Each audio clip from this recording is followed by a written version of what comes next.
Hi guys, what's up? How are you doing? And thank you for tuning in back to another video. My name is Angie Owoko. If you're new here, you are most welcome.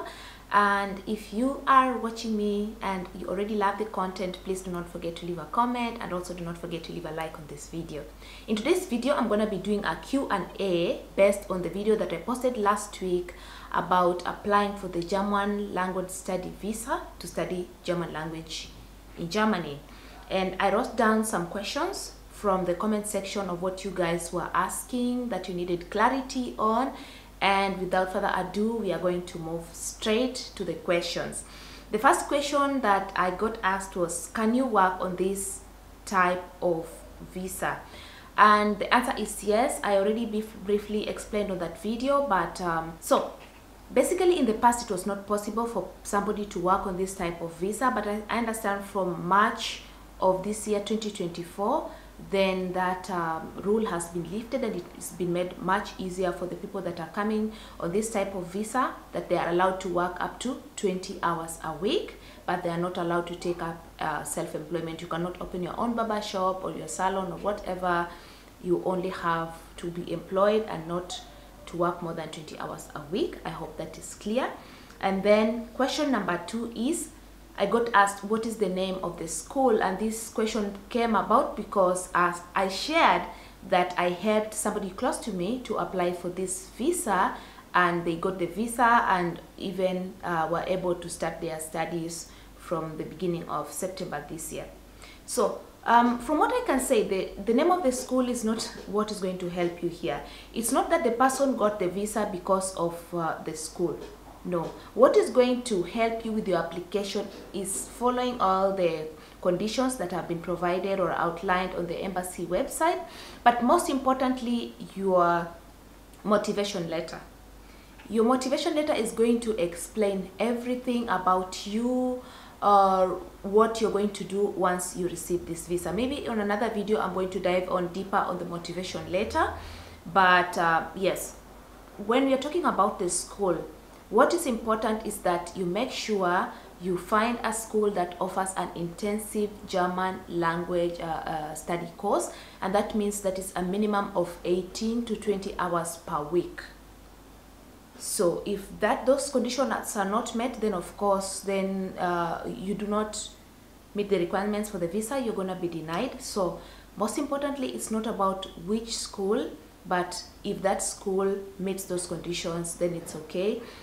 What you can do is actually find a school in whichever city. Just Google German language schools in maybe in Berlin or in Hamburg or in whichever city, and then at the bottom you can check on the reviews what former students are saying about this school.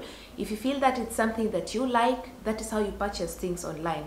But if you ask me to recommend for language schools, how many do I know apart from the one that I have maybe gone to, which is not even in the city where I live in? So do not base your thoughts on the fact that if I apply to the school that she applied to, that I will get the visa. No, you just need to make your application really strong. Question number 3 was, I have done B1 exams from Dubai. Can I apply for B2 onwards? And the question is of course yes. But what you need to understand is that the highest level of language that you can do in Germany is C1. It's not like French where people do up to C2. I've never really seen any school offering C2 German language courses. So just bear in mind that yes, you can apply for B2 and then C1, but remember that these two courses are only going to take 4 months. So the answer basically is yes, you can, and you just need to meet the other requirements. But do not forget the fact that you still need to show proof of funds that covers an entire year. If the embassy states that you need either maybe a letter of obligation or blocked account with an amount that covers the whole year, whether you're going to take 2 levels or whether you're going to take 4 or 5 levels, you still need to meet the like the requirements for funds, because if you violate any of these requirements, those are some of the reasons why your visa gets denied. Number 3, or rather number 4, somebody asked, what is the age limit? I am in my 40s. To be honest, on the embassy website there is no restriction for age, so somebody of whatever age can apply. But the trick comes in with the fact that, are you able to really convince the embassy why they should grant you this visa and how it's going to affect like your future career?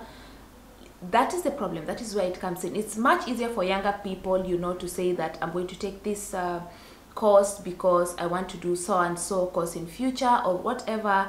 But as you advance in age, it becomes a little bit trickier. But it is not, there is no age that is cut out. You can apply at whatever age as long as you are able to convince the embassy why you need to learn the language. But it becomes a little bit more challenging with your age. I'm just saying according to what I think. And then number 5, it's somebody asked, Angie, I understand that A1 certificate is only valid for a period of 6 months. So assuming your visa interview takes longer than 6 months, how can one go about it? Or should you ensure that the A1 certificate is still valid by the time you are going to do the interview? As I mentioned on the previous video, is that there is no requirement actually. I know that on the embassy website it states that you need, if your language is being taught in German or in English, then you need to show proof of language. But to my experience, that is actually applicable for people who are coming to join the university and not people who are coming to learn the language. From the application that we did recently, we did not provide any proof of any language certificate, whether A1 or whatever. We only indicated on the letter of motivation that the person has been teaching themselves via Duolingo and YouTube and all that, and that was sufficient. And from my own personal experience, I did my A1 in 2017 and I came to apply for the language study visa in 2021, so 18, so those were 4 years afterwards. But my certificate was not rejected, it was still valid. So do not have the pressure of I need to renew my certificate. There is nowhere that the age of the certificate is mentioned on the website. And in any case, the interview, at no point was it conducted in German. I was not asked any question in the German language, neither was the person that I helped to apply. So I hope that answers the question. If you have your certificate, whether it is 1 year old or so, just present it. Of course, it makes your case stronger when you already have a language certificate. It already shows like your seriousness to learn the language, that you have taken an initiative and all that. Because as I mentioned, we also had to indicate on the motivation letter that some steps have been taken to familiarize, for the person to familiarize themselves with the language. So do not ignore it. It's very important. If you can do it, the better for you, because the more you build your case, the better. And then number 6, what then when the course is done? Can I apply for an Ausbildung, or can one move maybe to Austria directly from Germany with another visa type? Okay, I will answer the first part of this question. From what I have heard from several people, or from a couple of people, yes, it is possible. It's not a guarantee, it's not a given that you can move to an Ausbildung. And let me just say this, you cannot apply for an Ausbildung before you actually complete your studies. If you apply to do A1, A2, B1, B2, and you are given maybe a visa for that duration, that period, maybe you are given for 6 months because you only need to do 3 levels, or you are given for maybe 1 year because you need to do 4 or 5 levels, you need to complete your level completely. And in any case, you need to reach until B2 proficiency and pass, and then you can try your luck. So that is what I can say, because some cities do accept, and there are people who have switched directly from a language study visa to an Ausbildung because they have a B2 certificate, and maybe the Ausbildung that they applied for was on demand, so it was possible. It is not a guarantee, but you can always try your luck. You can always inquire from the foreigners office in the city that you are that you're living in, that you are registered in, and then they can advise further. So it is possible, but it is not a guarantee. In any case, the visa is issued up to a maximum of 1 year. Like, you can get it for 6 months, can be extended up to 1 year, but you cannot extend this particular visa, the language study visa, for more than 1 year. Even if you've been failing and failing and failing, and you say, you know what, it's 1 year, but I've still not been able to get my B2, I need to extend. It's not possible, sorry. If you're not able to get your B2 proficiency by the end of the 1 year, then you just need to go back home. But if you are able to get your B2 by the time you complete your 1 year, or not necessarily 1 year, but the duration of your visa that you were given, then it's possible for you to look for an Ausbildung and then go and make an application at the foreigners office in your city, and then get an Ausbildung visa, which is a different type of a visa. And then, especially if your Ausbildung is maybe in the nursing profession, you do it for 3 years, and at the end of 3 years you can straight away apply for permanent residency for Germany. And then number 7, can one bring family with this type of study visa? I can say yes, but you still need to show proof of funds. So if you as a person is required to show that you have 992 euros per month for you to be able to sustain yourself in Germany, then if you're going to bring other people along, then you also need to show that these people also have the same amount in a blocked account that is accessible for them to survive in Germany. Because one thing that the embassy wants to avoid is the instance where you become a burden to the state, or depend on the state for your sustenance. So yes, you can apply. You can apply. But my advice is, if you do, the chances of you getting it may be lower, because they will already see that these people are trying to find a route to immigrate.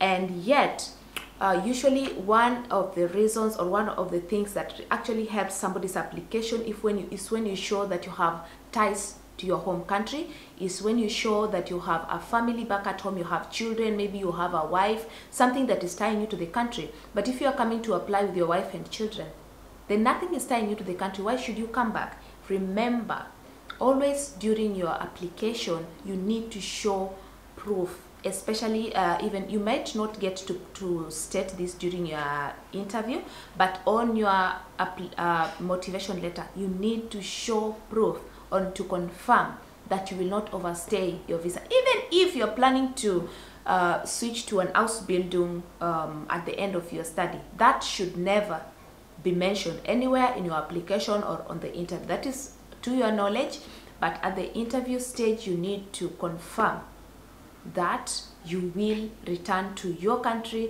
when your visa expires. And if I can just say something, the person that we applied for was actually asked, and even this was now, I think, the determining factor, because after the processing had gone on for such a long time, they sent this person an email and asked if they are married, because there's somewhere that they indicated that they are married, and somewhere that they indicated that they are single. So they were asked, of course, in the letter of motivation, it is usually read. So in the letter of motivation, they had indicated that they have a wife and a kid, and yet on the application letter, they indicated that they are single. So the embassy wanted to be sure what is your status, and if you are married, please present a marriage certificate.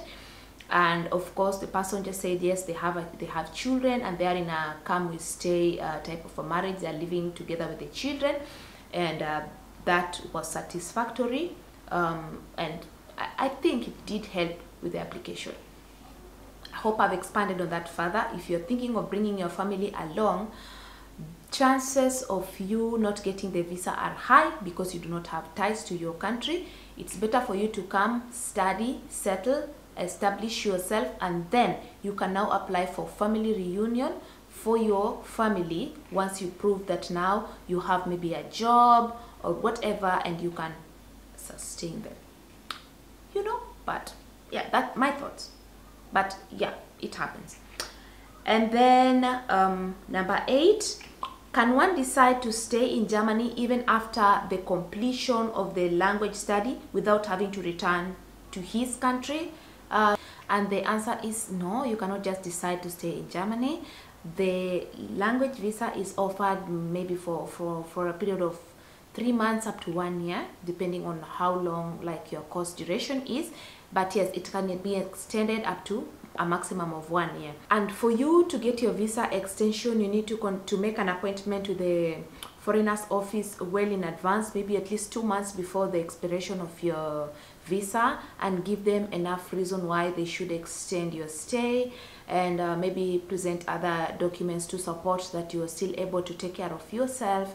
And also you need to still pay for the remaining amount of school fees for the courses that you need to finish. So you cannot just decide to stay, but as I explained before, you can switch to an Ausbildung. It's not a guarantee, but depending on the city that you live in and how well you present your case, then you might be allowed to switch directly to an Ausbildung. And then number 9, I got a school. I was asked to make part payment for my B1. Yes, and that is totally fine. As I explained before, for personally, I had to pay the full amount of school fees before I was given the confirmation of registration, which I was able to present at the embassy. And same was the case for like the second application that we made recently. So making payment to the school is totally normal, because without it then you cannot be given the confirmation of registration, and without that then the embassy cannot issue you the visa. And even if you pay the fees only partly, you still need to show that you have the rest of the amount either in your bank account, and so that you're still able to cover the full amount of your school fees. Just keep in mind, even if the school only asks you to pay 10,000, you still need to show that the rest of the amount to cover your school fees is available and you're able to pay. And then the number 10, is it possible to do all the process in Qatar if you are a Kenyan, or do you have to go back to your country to do the process? The thing is, if you are in Qatar staying there legally with a Qatari residency permit, or maybe Dubai or wherever, usually you need to apply for a visa in the country where you are a resident in. So if Qatar is your country of residence, then definitely you can do the entire process in Qatar, and just we need to follow the regulations that are provided on the website of the German embassy in Qatar, or whichever country you are making your application from. Number 11, for now, can the language visa be converted? Because I know it can't be converted. I already explained that. And then number 12, I was denied a French visa 3 times and a German visa last year, even after providing documents from a German national. So yes, you can provide all the documents, you can provide proof of funds and all that, but then as I said, if you do not present a strong application, because usually the number 1 reason for most people to be denied visa is because they have not showed sufficient proof that they are able to return to their country and that they will not overstay. So if you do not show that, among other things, or there are some things that they check. Unless I actually go through an application and I see maybe exactly how your application was presented, then there are many reasons for denial, but usually this is one reason. So make sure you provide a cover letter, and in your cover letter you state exactly where you're going to study, why you picked this school and all that, and you will return. As I said, I'm going to do a separate video detailing like the requirements that can help you come up with a better cover letter that I myself used, and I was able to just customize it to the next application that I did, and they were both accepted. Number 13 is, can you go with your dependents? I already explained that. Yes, you can go with your dependents, and yes, the visa can be issued. You need to show proof of funds for all the dependents, but it weakens your application because then you do not have strong ties to your country. But if you can show that you have ties in other means, then definitely go for it. not advisable. And then number 14, please, I am concerned about how to get health insurance from Germany. Could you please explain much on that? And for health insurance, you need to, usually they say that you need to provide health insurance. They have not stated which duration of which duration the health insurance needs to cover, but they say that you need to provide health insurance to cover you until you enter into statutory insurance. And from research, I found that you can provide health insurance for the first 3 months of your stay. So if you indicate that you need to arrive in Germany maybe from the beginning of January, so you need to provide insurance that covers you from January until March. And for where you can get your insurance, if you visit the German embassy website, they have given a list of acceptable insurance companies, and they have stated exactly what the insurance needs to cover, like expatriation of remains in case maybe something happens to you, a loss of baggage, whatever, all those things. You just need to visit the German embassy website and check exactly which type of insurance is acceptable, and then you present it. So at the point of you applying for the visa, you're not going to get insurance from Germany. You're going to get insurance from your country of residence. And then once you get to Germany, then you can now look around for companies like Owoko or SBK that offer statutory insurance. There are many insurance companies that should not worry you. And then number 15, what can be a good reason why you want to study German? I have heard that you cannot tell them that you want to work or study in future. Is that correct? And I can say that is not correct. Personally, I say that I wanted to study German because I am in the hotel industry, and German is important, or foreign languages are important for my career. And that's why, of course, I wanted to study German. For the next application, we were able to indicate that the person wanted to study German because they want to do a future career in Germany, and that was totally fine. That was totally fine. So that I can say, as far as I am concerned, what other reason will you give that you want to work in a German company in your country? How many German companies do we have? That yes, we might have, if you have an offer or if you have an eye on something, it's okay. But if you say that you want to study German because you want to maybe study in a German university in the future, or maybe you want to even do an apprenticeship in German in the future, it's totally fine. According to experience, from what I experienced, it was totally fine. So nobody should tell you that, oh, don't say that you want to work or to study. Even if your plan is to work in Germany in the future, say that.